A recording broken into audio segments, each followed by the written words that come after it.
Na ką, truputį video bus į grupelę Japonijos lobiai. Žiūrėkit, kokiu fainu peiliuką turiu. Naudotas beveik kiek.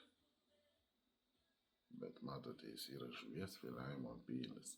Gana ilgas, gana fainas. Aš jį galvoju restauruoti ateityje, kai turėsiu laiko daugiau, restauruosiu rankeną. Tiesiog labai tvarkinga, be galo ir gana didelė rankai tinka. Pats peilis taip pat formelė žuvim doroti, tai čia kosmosas. Kas dar? Tai yra Masakane kalvis. Masakane.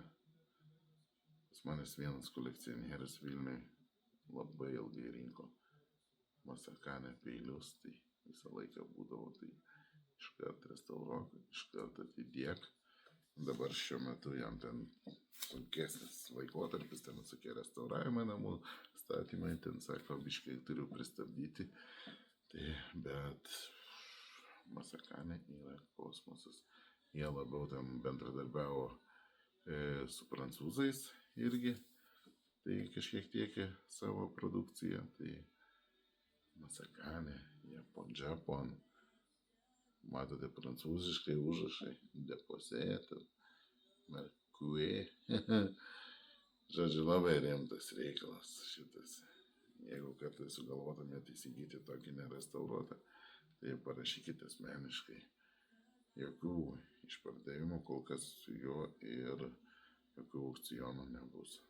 Jeigu sugalvosit va tokį, ar norėsit, kad būtent jums jį restauruočiau, tai parašykite asmeniškai. Susitarsim. Iki draugai.